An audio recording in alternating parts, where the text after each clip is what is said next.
আমাদের ইমিগ্রেশন সবকিছু কমপ্লিট। তো আমরা এখন ভারতে প্রবেশ করলাম। এটা হচ্ছে আমাদের নতুন ইমিগ্রেশন। ফাইনালি আমরা ইন্ডিয়ায় চলে এসেছি। ওই পারে হচ্ছে ফরিদপুর আর এই পারে হচ্ছে মাগুরা।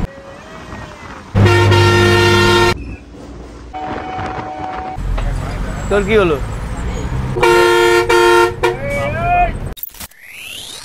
সো গাইস, আজকে বাড়ি যাওয়ার পালা। গাড়ি দাঁড় করাওনি? मार होता है দাদা। চলুন এখন যাবো বাস। আমাদের 8টার বাসে উঠবো আমরা। আমাদের লাগেজ হয়েছে এত। এই যে আমাদের বাস দাঁড়িয়ে আছে। এবারে বিয়ে হলো তো, বিয়ে করলাম। লাগেজগুলো এখানে রেখে দিই। তো চলুন আমরা গিয়ে বাসে উঠি। এই বাসটা ছাড়বে ধর 8টার সময়। প্রত্যেকবার জিএমএ যাই, আপনারা দেখেছেন সেই ভিডিও। আজকে টাকাটা নিয়ে এখানে ক্যাচালটা করলো। আমি কালকে কথা বলে গেছি টিকিট কাটার জন্য 450 টাকা করে। আজকে এখানে এসে বলে কি 600 টাকার নিচে হবে না। আর কোথায় বসবি? যা বস। তো গাইস, আমাদের বাসটা ছাড়লো। তো এখন যাবো হচ্ছে গিয়ে আমরা ডাইরেক্ট বেনাপোলে। ফার্স্ট টাইম আমার সাথে জিএমএ এরকম একটা প্রবলেম হলো। গতকালকে কথা বলে গেছিলাম যে এখানে টিকিটের বিষয়। তো আমি বুকিং দিয়ে গেছিলাম। তারা বলেছিল যে 450 টাকা করে দিলে হবে। আজকে এখানে টিকিট কাটতে এসেছি। এখন বলে যে 2000 টাকা লাগবে। প্রথমে বলে 2400 টাকা লাগবে। বুঝুন, এটা ক্রেডিট কলেজ। এখানটা তোমার ডিফেন্সে যারা চাকরি করে বাংলাদেশে, তাদের ছেলেমেয়েরা এখানে পড়াশোনা করে। কেমন বলো? এটা হচ্ছে সন্ধ্যা নদী। আমাদের বাস এসে মধ্যিখানে একটা জায়গায় দাঁড়ালো। মোস্তফাপুর। তোর ভয় পাচ্ছিস নাকি? তুই তো দাঁড়িয়ে যাচ্ছিস মাঝে মধ্যে। কেমন লাগছে বাসে জার্নি? তোমার তো বই হয়। কফি কোথায়? কফি নেই ওটা।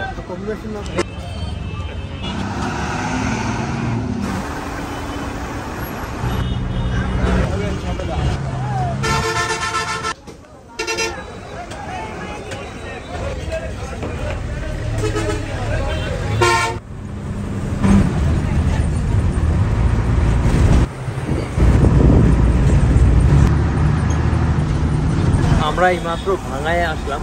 এত পরিমাণে এখানটায় ভিড়, মানে কি বলবো।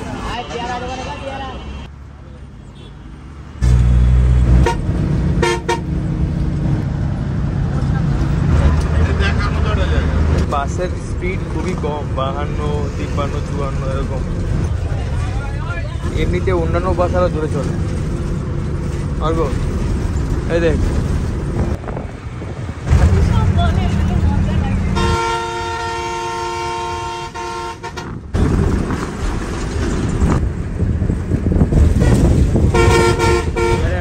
বসে থাকতে ভালো লাগছে না, মানে রাস্তায় প্রচন্ড জ্যাম। আর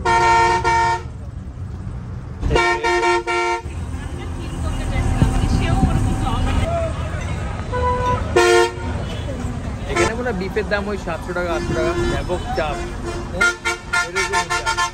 700 টাকা 800 টাকা 800 টাকা করে বিফের দাম। তবে আমি একটা কথা বলি, আমাদের ইন্ডিয়াতে কলকাতায় কিন্তু বিফের দাম 180 টাকা করে।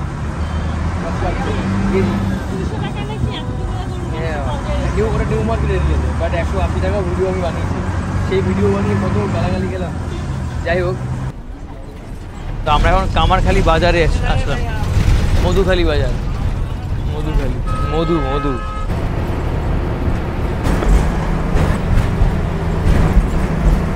ভাঙাচোরা। এই যে ব্রিজটা পার হলাম, এই ব্রিজটার ওই পারে হচ্ছে ফরিদপুর আর এই পারে হচ্ছে মাগুরা। এবার মাগুরার উপর থেকে আমরা চলে যাব যশোরের দিকে। মানে ওই পারে আমরা ফরিদপুর রেখে মাগুরা চলে আসলাম ক্রস করে।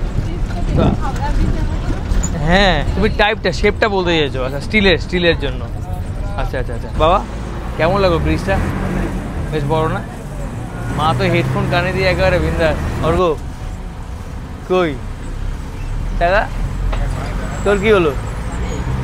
বাংলাদেশে না এই রাস্তার সৌন্দর্য অসাধারণ। বর্ষাকালের সময় যদি গাছ ভেঙে গাড়ির উপরে পড়ে, তাহলে তো একটা দুর্ঘটনা অবশ্যই। তবে দেখতে অনেক সুন্দর লাগে আর অনেক ঠান্ডা থাকে। মানে এই গরমের সময় এই রাস্তাটা দিয়ে যখন যাবেন না, তখন বেশ অতটা গরম লাগে না। তবে একটাই দিক, সেটা হচ্ছে কি ওই বর্ষার সময়, মানে যখন ঝড় হয় সেই সময়টা একটুখানি রিস্ক, তাছাড়া ঠিক আছে।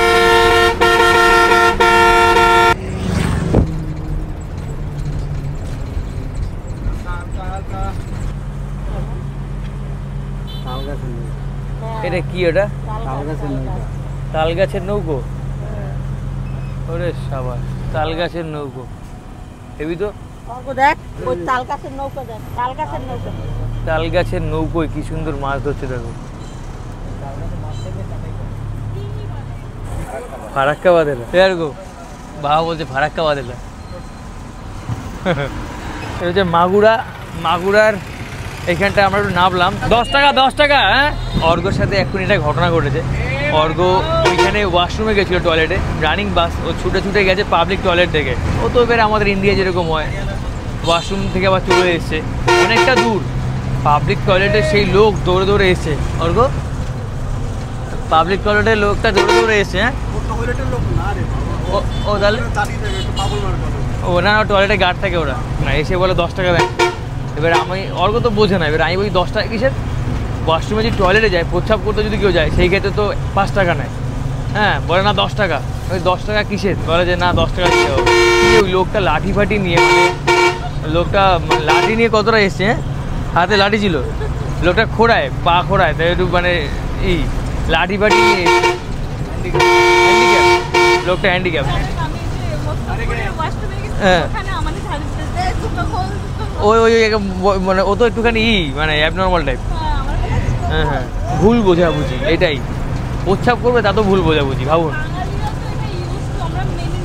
মেনে নিচ্ছে, ওটাই এটাই হচ্ছে, এটাই আর কি। ভাই তো এইখানে একটা মডেল মসজিদ আছে সম্ভবত, মডেল মসজিদ। আমাদের এই বাসটা কিন্তু মাগুরায় অনেক ফাঁকা হয়েছে। এটা হচ্ছে গিয়ে ভায়নার মোড়, সেই জায়গাটা। এটা হচ্ছে মাগুরার একদম সেন্ট্রালে সেই জায়গাটা।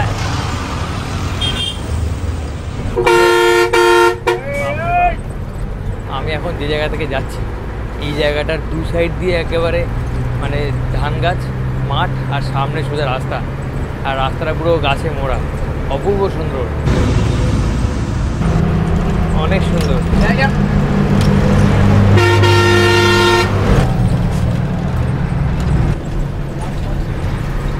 সাধারণত বাসের ভিডিওতে স্পিড মিটার বের করে দেখাই, তো এই ভিডিওতে স্পিড মিটার বের করে দেখাচ্ছে না, তার কারণ খুব একটা বেশি স্পিডে যাচ্ছে না এই বাসটা।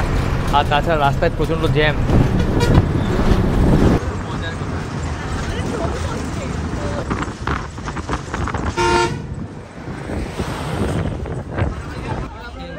ওর সাথে দারুণ আলাপ হয়েছিল, মেয়েটা অনেক ভালো। যশোরের পালবাড়ি, এই জায়গাটার নাম যশোর পালবাড়ি। হ্যাঁ, ভালো লাগছে।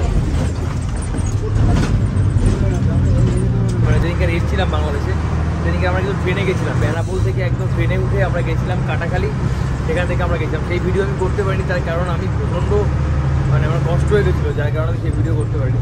তবে সেই ভিডিওর কিছু ক্লিপস আপনাদেরকে দেখাই। চলুন, জাস্ট বাংলাদেশে আসলাম, এই হচ্ছে বেনাপোল বর্ডার, পিছনে ক্রস করলাম, এখন যাচ্ছি স্টেশনের দিকে, তারপরে ফুল ডিটেলস আপনাদেরকে বলছি। চলুন, আমরা এই বেনাপোল স্টেশন থেকে, এটা যাবে মোংলা পোর্ট, সেই ট্রেনে উঠলাম। এবারে সফরে আমার সাথে আমার বাবা রয়েছে, ওই পাশে মা আছে।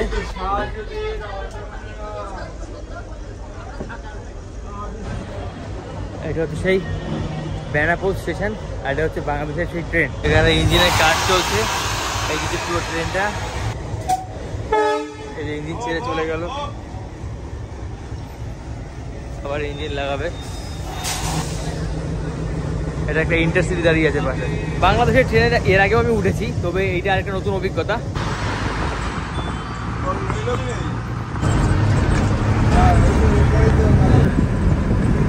ফাইনালি আমরা বেনাপোল এসে নামলাম। বহুবার বাংলাদেশে এসেছি বরিশালে, তো বরিশালে এইবারের এই জিএম গাড়িটা একেবারে খারাপ ব্যবহার।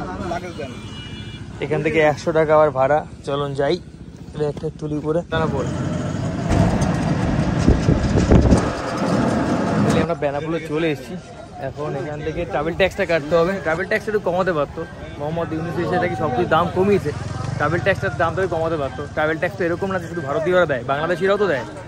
বাংলাদেশিরাও ট্রাভেল ট্যাক্স দেয় কিন্তু 1055 টাকা করে। হ্যাঁ, তবে ওই যে পিছনে হচ্ছে বেনাপোল বন্ধ, সেখানে আমরা যাবো। চলুন স্যার, এখন কি সিলের জন্য টাকা নেয় ওখানে বাধ্যতামূলক? হ্যাঁ, 400 টাকা। এটা কি দিতে হয়? হ্যাঁ, মঠবাড়িয়া। এখন কি সিলের জন্য এখানে টাকাটা দিতে হয় না স্যার? আগে তো এরকম ছিল না। হ্যাঁ, কার্ড ওইখান থেকে ওরা জব আপনারা নেননি? এই আপনাদের গেটের কাছে সব দিকে আমারটা করে বলছে কাকে দিচ্ছ টাকা, আমরা তো দিই। তো গাইস ফাইনালি আমরা ইন্ডিয়ায় চলে এসেছি। এটা হচ্ছে বেনাপোল বর্ডার, একদম জিরো পয়েন্ট যেটাকে বলে। তো আমরা এখন ইন্ডিয়া প্রবেশ করবো, সামনে হচ্ছে আমাদের দেশ। চলুন, বাংলাদেশ পিছনে ফেলে এসেছি। ইমিগ্রেশনে ঢোকার আগে বাংলাদেশ থেকে টাকা নিয়েছে। ইমিগ্রেশনে ঢুকবো, ঢোকার ঠিক গেটে মানে কাস্টমস হয়ে যাওয়ার পরে তারপরে মানে টাকা দিতেই হবে। 400 টাকা বলে, 400 টাকা দেন। প্রথমে বলে প্রত্যেক পাসপোর্টে 200 টাকা করে দেন, তারপরে 400 টাকা দেন। 4টে পাসপোর্টে 400 টাকা দেন। তারপরে দিনই আমরা ক্যাচাল করছি বলে তাহলে বাইরে যান, এখান থেকে ডাইরেক্ট বের করে দিচ্ছে। তারপরে 300 টাকা দিয়েছি, 300 টাকা দেওয়ার পরে নিয়েছে। নেওয়ার পরে ভিতরে গেলাম, ইমিগ্রেশন অফিসারকে বললাম যে আমাদের কাছে টাকা নিলে এরকম কিসের জন্য? ইমিগ্রেশন অফিসার বলে কি আমরা কি টাকা নিয়েছি, আপনি কাকে দিয়েছেন কেন টাকা? বুঝুন, এই হচ্ছে ব্যাপার। যাই হোক, আমরা ইন্ডিয়ায় চলে এসেছি, ইন্ডিয়ান কাস্টমস অফিসে। এখন যাই ভিতরে। তো গাইস আমাদের ইমিগ্রেশন সব কিছু কমপ্লিট। তো আমরা এখন ভারতে প্রবেশ করলাম। এটা হচ্ছে আমাদের নতুন ইমিগ্রেশন। এই ভিডিও আগে দিয়েছি, দেখবেন। আর বাংলাদেশে কী হচ্ছে সে সম্পর্কে আপনাদেরকে পরে ফুল ডিটেলস বলছি। চলুন। তো গাইস আমরা এই মুহূর্তে বেরোলাম ইমিগ্রেশন থেকে। তো আমাদের এটা হচ্ছে আমাদের ইন্ডিয়ান ইমিগ্রেশন। এই ইমিগ্রেশন সম্পর্কে আমি ভিডিও দিয়েছি, এই ভিডিও ডেসক্রিপশনে সেই ভিডিওর লিঙ্ক দিয়ে রাখবো। কিন্তু যেটা মেইন কথা সেটা হচ্ছে বাংলাদেশ নিয়ে। বাংলাদেশে যখন আজকে ইমিগ্রেশনে ঢুকছিলাম, ইমিগ্রেশনে ঢোকার আগে সেখানটায় যে কী একটা নাটক করলো, অর্ক কী হলো দেখলি তো? দুজন আনঅফিশিয়াল, জানি না কিসের টাকা বলে, স্ট্যাম্প। অ্যাকচুয়ালি যে বাংলাদেশের ইমিগ্রেশনটা, বেনাপোলের ইমিগ্রেশনে ঢোকার আগে সেখানটায় দুজন চেয়ার নিয়ে বসে আছে, আনঅফিশিয়াল ড্রেস, না কোনো আইডেন্টি কার্ড, না কোনো আইডেন্টি কার্ড, কিছু কোনো টাকার বিলটি কিছু নেই। আমাদেরকে দেখেই প্রথমে বলে প্রত্যেকটা পাসপোর্টে 200 টাকা, না প্রথমে বলে 200 করে দিন। প্রথমে বলে 200 করে দিন। তারপর বলি কিসের 200? হ্যাঁ, রেগুলার হয় না এরকম, রেগুলার টাকা নেয়। হ্যাঁ, তো আমরা এখন ফাইনালি বেনাপোলে এসে ভাত খাচ্ছি। বেনাপোলে একদম ইমিগ্রেশন, ওই পাশে ইমিগ্রেশন। তো আমরা চলে এসেছি এখন স্টেশনে আসলাম। এখন ট্রেনে উঠবো। 4:53 সময় ট্রেনটা ছাড়বে।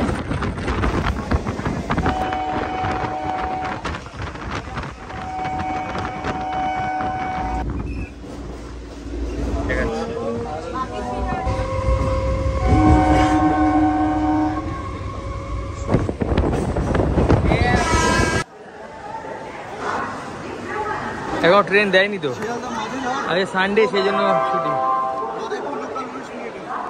তো গাইস ফাইনালি শিয়ালদা চলে এসেছি বাড়িতে। তো একটা ভালো জার্নি হয়েছে। তো ভিডিওটা বড় করলাম না, এখানে রাখলাম। টাটা সবাইকে, দেখা হবে পরবর্তী ভিডিওতে। বাই।